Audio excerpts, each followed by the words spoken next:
Good morning. Day 126, 131 for bones. Friday, June 29th. After a somewhat frustrating 3-day stay here, due to some really heavy rains and winds, we're setting back out. Today we're going to climb up and over Mount Washington. Look how pretty that looks. And past Jefferson, past Madison, and then down to a tent site closer to Pinkham Notch. And that's the goal for today, including some miles that we've already hiked on. We're going to do like 17 and a half or so. It's going to be hard hiking. It's the visibility is uncertain at the summit. They say you'll be in and out of clouds, but we're hoping for some good weather. Right now you can see the sun is starting to come out here at about 1,000 feet, but at 6,000 feet I'm sure it's still a ways away. So day 126 begins now at 7:30 in the morning. It's a great day. See you later. Hey guys, it's about almost 10 a.m.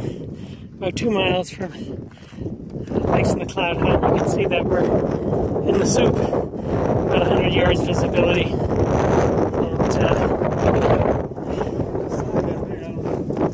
I'll go take a look. That might just be a scenic outlook. It says Mount Eisenhower to the left, Crawford path to the right, down here. It says Crawford path and it shows an arrow. Okay. Now, back to the trail. A little foggy here and windy. Let the speed demon go.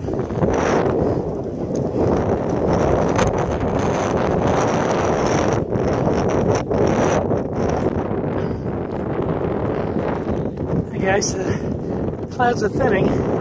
Every few minutes it's a blue sky and you can see the mountains around us. I'm sitting there getting my camera out and go back into the clouds. It's pretty windy up here, but it's not especially cold, so you don't really need a jacket. I need some suntan lotion, so it's pleasant. It'd be even more pleasant if we could actually see some beautiful vistas, but it's good enough for now. You guys, we go in and out of the fog. I should say the clouds. It's pretty beautiful how it comes over. You can see some sun on the leeward side of the mountains here. And some visibility and scenery. Back here on the west side of the mountain, it occasionally clears up, but then often within seconds it just goes right back into the fog. So you can see up there partly sunny, but the general trend is towards more sun. So my prediction is by the time we get to Lakes in the Cloud and or beyond that to Washington, it's going to be a beautiful day up here. And it's already pretty nice. It's windy, but not too cold. I just have shorts and short sleeve on. I'm guessing it's in the high 50s, but with the level of exertion that's still, with a pack on your back going up the hill, it's still pretty good temps. Talk to you later. Washington kind of to view between these two mountains on either side of us, and yeah, it's Tuckerman's Ravine over there, further up. Yeah, this turned out to be quite nice. Look at that. Wow, wait. There'll be even better views coming up, but just nice. It's just after hiking for several hours in the wet, in the shade, and through mud, lots of mud. It's nice to come out of the woods and see this. Talk to you later. Hey guys, we're going up Mount Monroe. It appears to be a detour. There's a part of the trail is closed down the hill to our left, but you can see in the distance Mount Pierce and Mount Eisenhower, and then there's the Mount Washington Hotel down there, which is quite beautiful, and of course the surrounding mountains. There's Wildcat Mountain. We'll be going over there in 2 days. over the side of Wildcat D, it's called. And this is where we got to go next, up Mount Monroe. Pretty steep, so I'm going to put this phone away and hang on for dear life. Talk to you later. Lakes of the Cloud Hut has come into view below us. And just a moment ago, looking over the eastern shoulder of the mountain, I could see snowfields still intact. June 29th, testament to the severity of the weather here. But you can see there's the hut. I believe it's the biggest one in the White Mountains. And you can see some of the propane tanks, the areas they have. There's the rest of the crew trying to make it down this rather treacherous section. I'm going to put my phone away for my own preservation. The Lakes of the Cloud Hut get its name from these beautiful lakes right here. Just really a small lake. And the water comes this way. It rushes down the side of the mountain. You can see the big beast, Mount Washington, that way. And there's down into the valley. Guys are kind of hanging out for a bit. I'm just going ahead of them because, frankly, they're all faster than me. And so I figured I'd get a little bit of a lead and I'd just as soon stop at the top and get a slice of pizza at the restaurant, because the summit has a nice little restaurant up there. You can buy some candy bars, which would be good for resupply as well. So that's what I'm going to do when I get up there. It's about just under 2 miles to the top. It is rugged hiking, so, an hour or so. We'll see. We'll reconnect in a bit once I'm further along. Hi guys, I've come across a sign that I always talk about to my friends who don't live or hike in these areas, but it's worth taking a look at, and it's from the U.S. Forest Service. And this is what it says. Stop. The area ahead has the worst weather in America. Many have died there from exposure, even in the summer. Turn back now if the weather is bad. That should be a good reminder of how severe the weather is up here. And for the longest time, Mount Washington had the highest recorded wind speed in the world, 231 miles an hour. And that's recently been supplanted during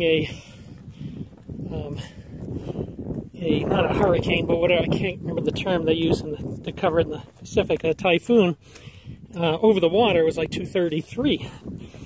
But Mount Washington still remains the highest wind speed in the world over ground. And if you're interested in the weather up here, you can look at mountwashington.org. And there's a year-round observatory up there. And you can take a look at the weather all the time, which is very cool.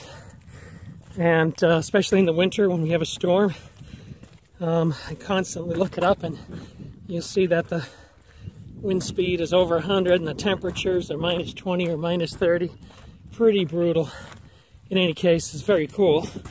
And that's where we're heading. That's where we're heading next. Gotta get... Hey guys, one of the cool things you see in the White Mountains, in particular in the presidential of these cairns, C-A-I-R-N-S, just little piles of rock. They look somewhat decorative, but they're highly useful in navigating. I've been here numerous times with my son Andy, my brother Steve, hiking in the winter up here, or in a rainstorm or snowstorm or fog, and that was the only thing we could really pick out, which is essentially hike cairn to cairn to get to a location.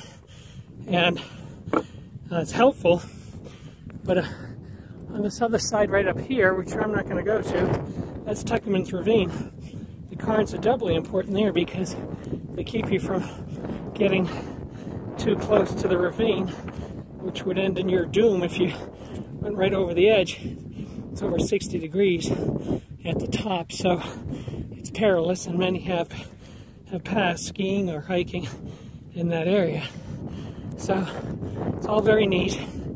You can see the mountain getting closer, which is good because I'm exhausted, but I will check in probably when I get there.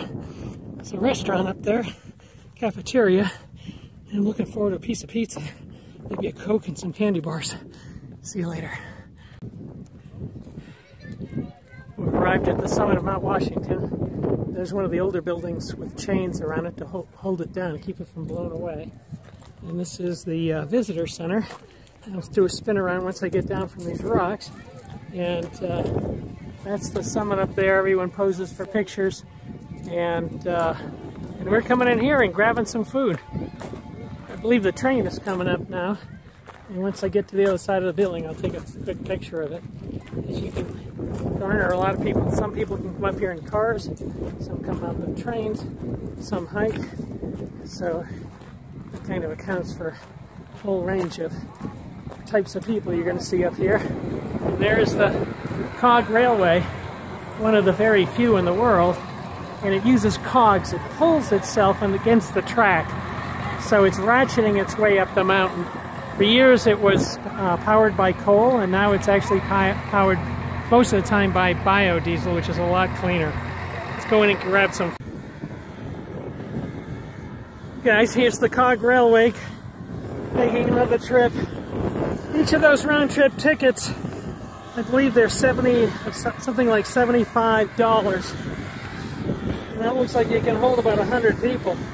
That's a pretty prosperous train line. Looking at going in and out of the fog. We're approaching Huntington Ravine up here. One of the two ravines around Mount Washington, Tuckerman's and Huntington. Tuckerman's, they often ski right into June, and we could see snow on the slopes. I didn't get a good look into it, but my guess is there's plenty of snow in there.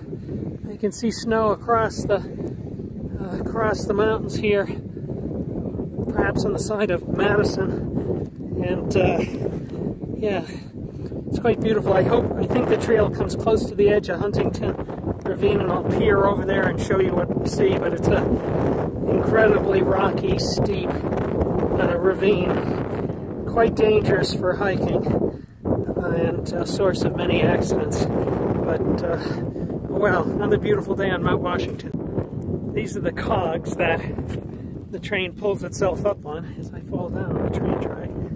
And, yeah, so it hooks, just pulling on that, and it pulls itself up the mountain.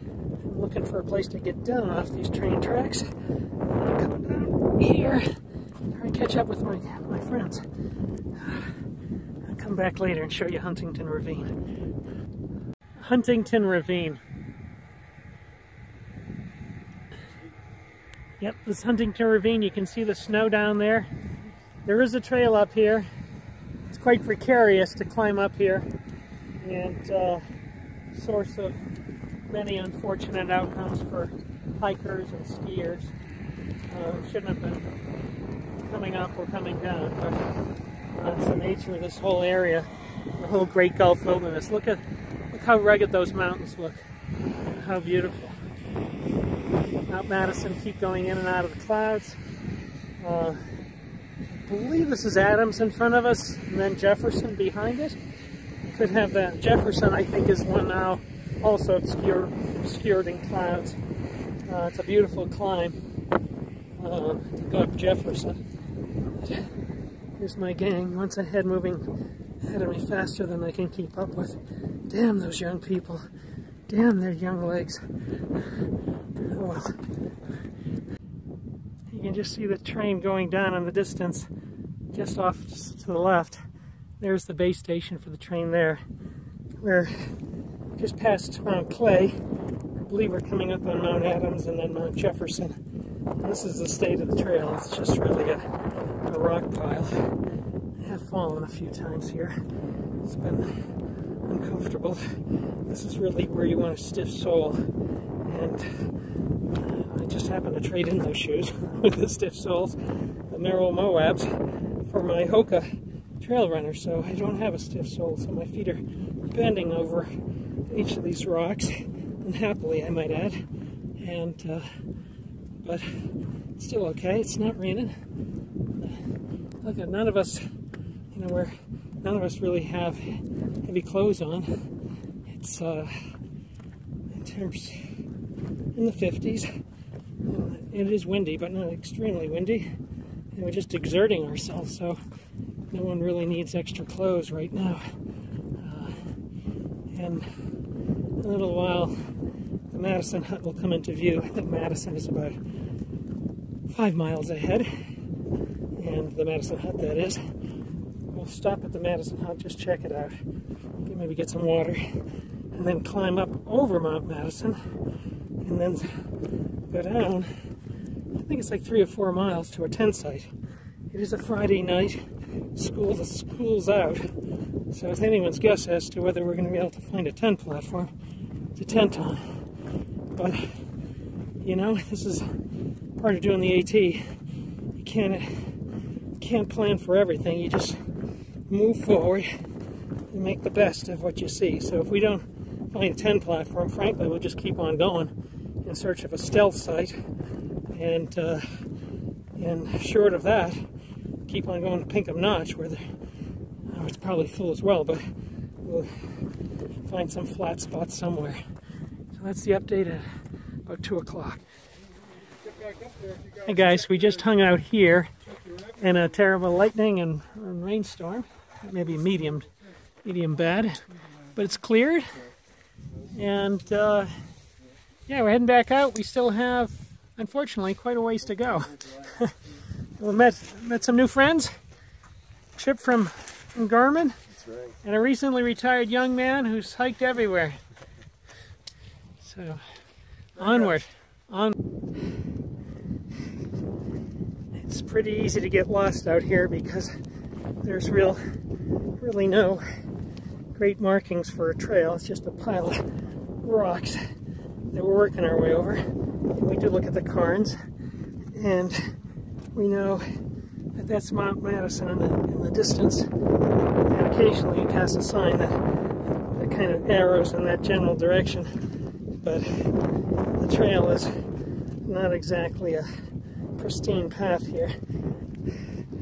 Well, we've just come out of a big thunderstorm where we hid under a rock for probably the last 30 to 45 minutes, and right now it's 4:30, and we're still a mile plus from Madison, and then our tent site is several miles beyond that.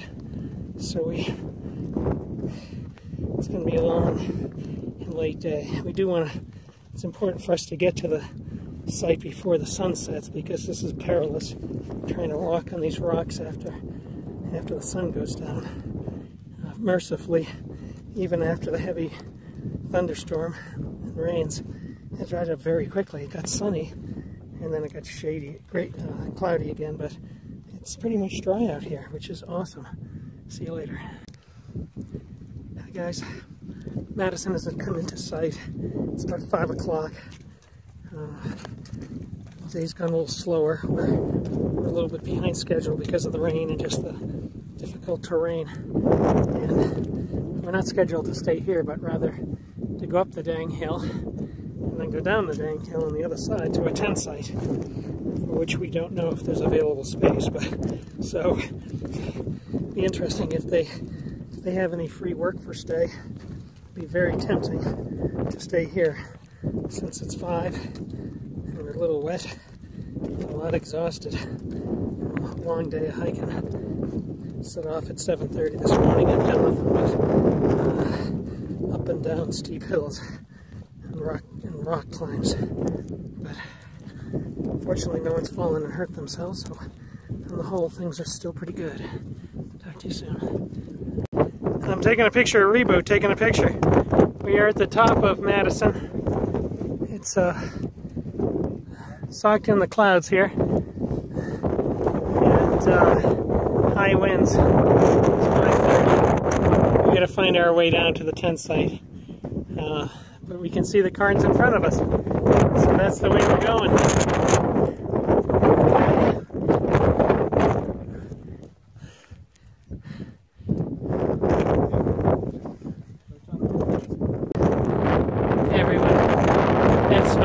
Behind me. It was a brutal hike up, a challenging hike down, and we still have about like 1.7 miles to go to the Osgood tent site. We're still on the tree line.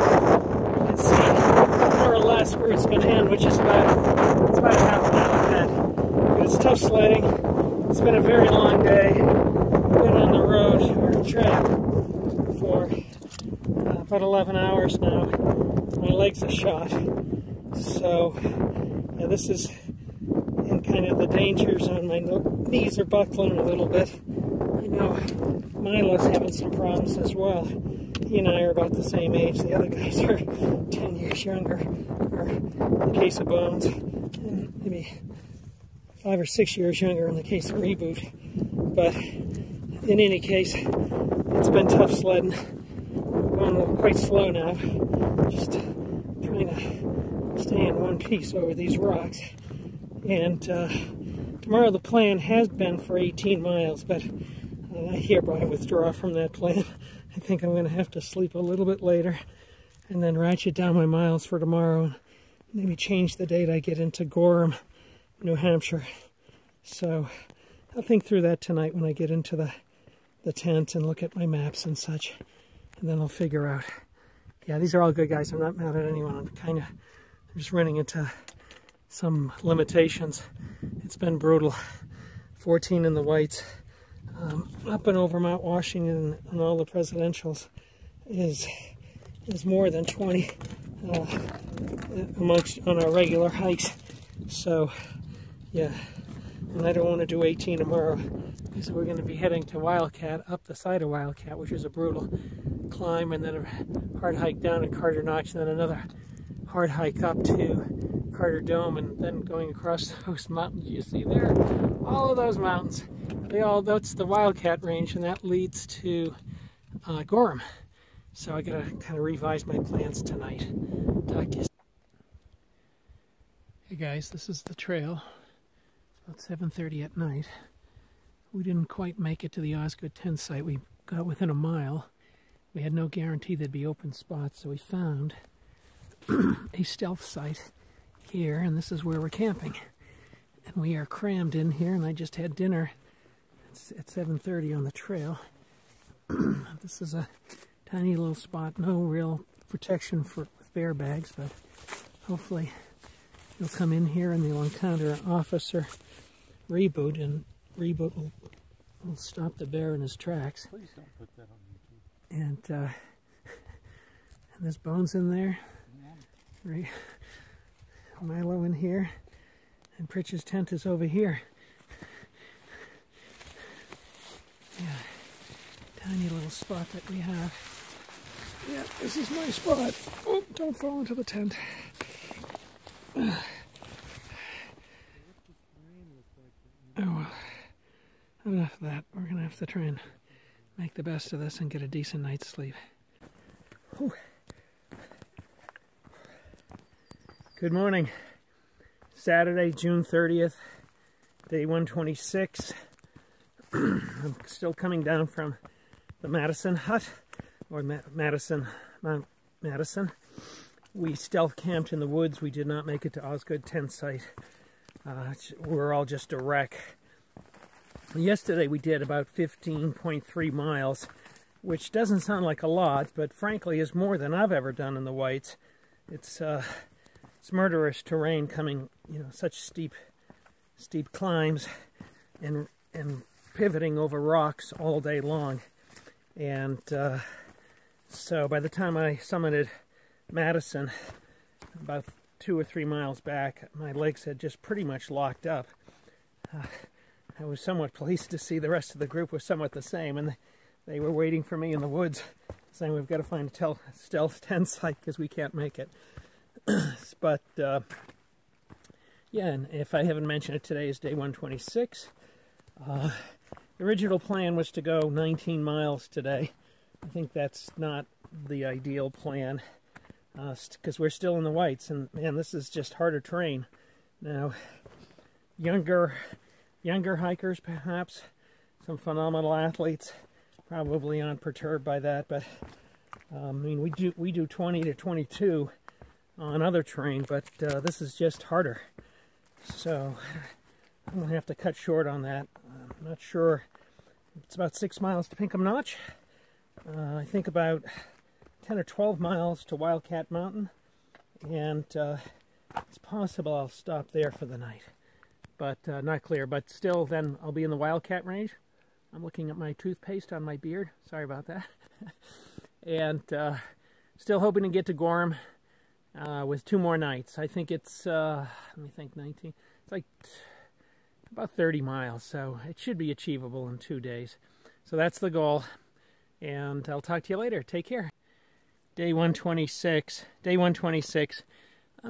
I'm out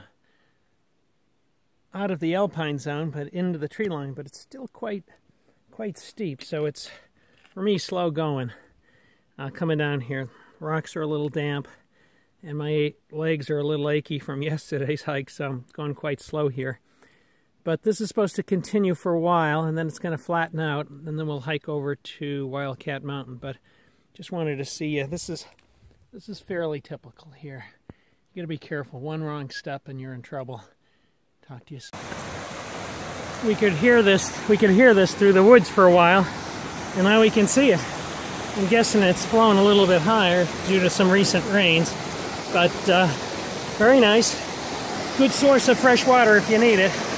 And yeah,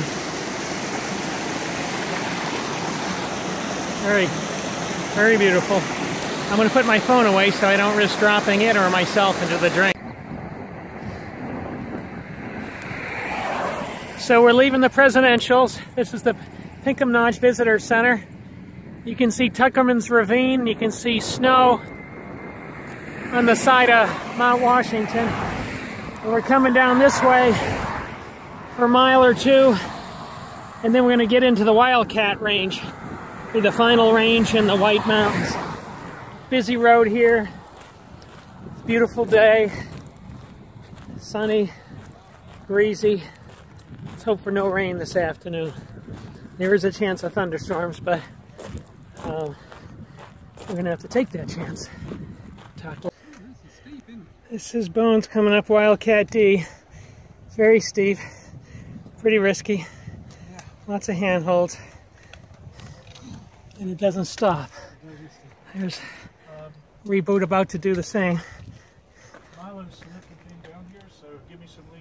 Got it. Unless you want us to try and catch you. Well, whew.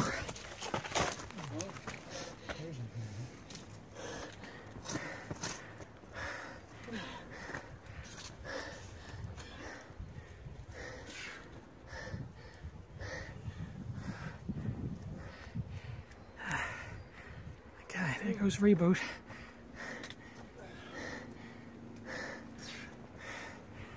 And up comes Pre. Guys, we're maybe halfway up the mountain. Tons of handholds. Looking back at some snow on Mount Washington and in the various ravines. Tuckerman's is out of sight. See a little bit of snow there and further snow up on the summit. It's been brutal here. Lots of handholds to this point. Lots of sweat. And this, by the way, is a lot easier than we just faced. But, and so it goes.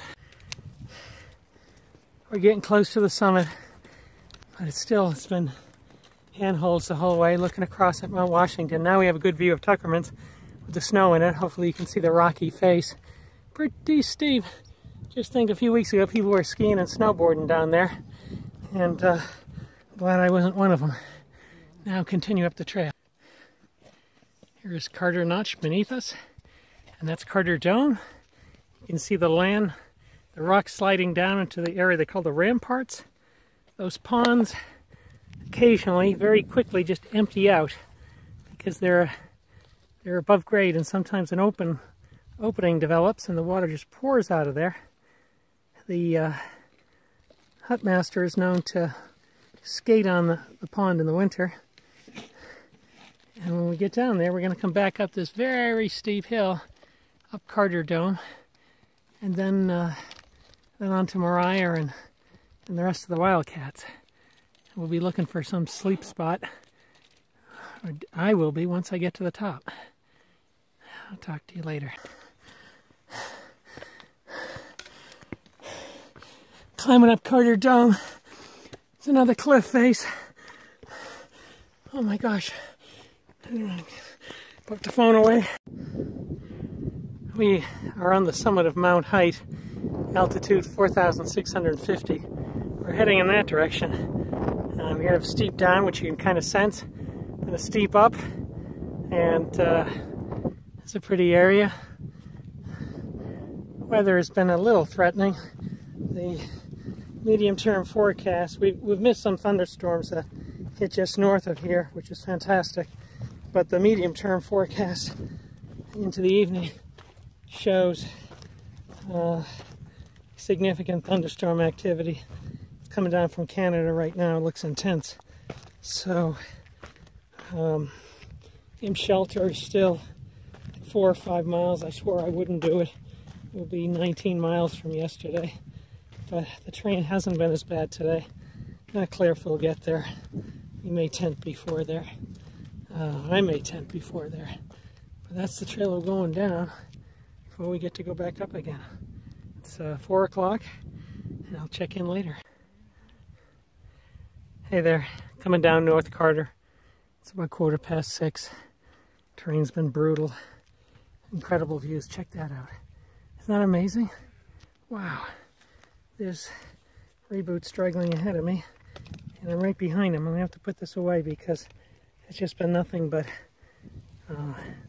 death-defying falls down giant boulders. Oh well, see you in a bit. Good morning.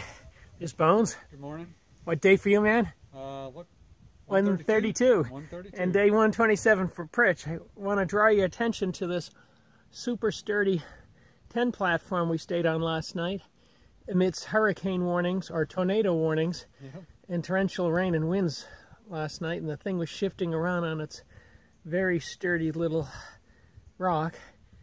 On the other end, it's held up by a dead tree, what's left of a dead tree. So not exactly the best construction in the world, but it's Sunday, July 1st. July 1st, man. Woo! This is the month we finish if all goes well. And, well, I'm going to start heading out this way. Bones, I'll see you at the appointed site. And did 19.2 or 19.3 yesterday. We got to the Imp campsite. I swore I was not going to do this, and I will tell you it was a bad mistake. My legs and knees were very achy. I could not sleep. Took pain pills, electrolyte pills, but was still up half the night, more than half the night, because of the incredibly stormy weather. We're gonna go only 8 miles to the hostel today, at which point we're gonna clean up, resupply, and then in the days ahead, good morning. And the days ahead are going to plot shorter miles. I need that shorter miles to recover. I don't want to take a 0. I just want to take shorter miles. Probably plan a couple of 15s out of Gorham, New Hampshire. By the end of today, we'll be down to less than 300 miles left on the AT. And, wow, this is the privy and the composting material. And here's the privy itself. Isn't this a beauty? Yep. Next stop, the privy. Oh well. Hi guys. That mountain in the distance I believe to be Carter Dome. Could be wrong. This is Mariah's. Actually, Carter Dome could be further back. Way back over there, I think. Now I think of it, Carter Dome there. And Carter Mountain. And the Mariah's here. You get a sense of the downhills we face with all those rocks. Strangely, they wound the trail right through those rocks. It was pretty messy. And there's Madison, partly obscured in the clouds, across the way. And it's nice up here. Quite windy, good chance to blow off the sweat coming off our bodies. See? Hey everyone, about 3 miles to the end of the trail in Hostel, which is awesome, and in Gorham, Rattle River Hostel. One of the things I've been thinking about is, in particular, as the trail just suddenly became a lot gentler, is the animals and plants I've been seeing up here in New Hampshire. And on a very positive note, so many of the invasive exotics that I saw down south, like Rosa multiflora, essentially a rose bush, Japanese barberry, Euonymus burning bush, I'm not seeing at all, which is great, so the native plants can spread their wings a little bit more without pressure from all these escapees from suburban yards. The other thing I haven't been seeing at all are newts. Newts disappeared once I got into New Hampshire. It poured like heck last night, and generally that's the time you'd see large numbers of these orange newts on the trail. And I saw them in Vermont, but once I got to New Hampshire I haven't seen a one, which is interesting. Really looking forward to the hostel stay, washing my clothes, resupply, pizza and beer, and then trying to recalibrate my speeds. I wasn't true to my previous words where I said yesterday I was going to go shorter. I still went 19.3 and was up half the night with really achy legs. But I really do want to enjoy the last 300 miles, and believe it or not, that's all I have left to do is about 300 miles. Somewhere in the next mile or two, I'm passing the 300-mile mark, which is awesome. And we'll spend the night in Gorham, head out. I think I'm going to try and calibrate 15, but I'll study the AWOL guide to see what is out there at 15 and be mindful of the weather. Boy, did it rain last night and didn't sleep much. And around 10:45, all of our phones were lit up with these tornado warning messages. It said tornado risk high in your area. So, made for an interesting night. My tent is soaked. Everyone who tented, their tents are soaked. The alternative was to stay in the shelter where the people admitted they were heavy snorers, and that's not something I'd want to do. So, in any case, probably another hour and a half, 2 hours into Gorham.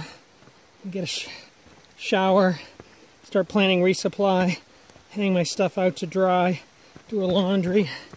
In case you think hostel stay is relaxing, it is relaxing, but there's a ton of work involved from the moment we get there to the moment we leave. We're always busy doing something. Talk to you soon.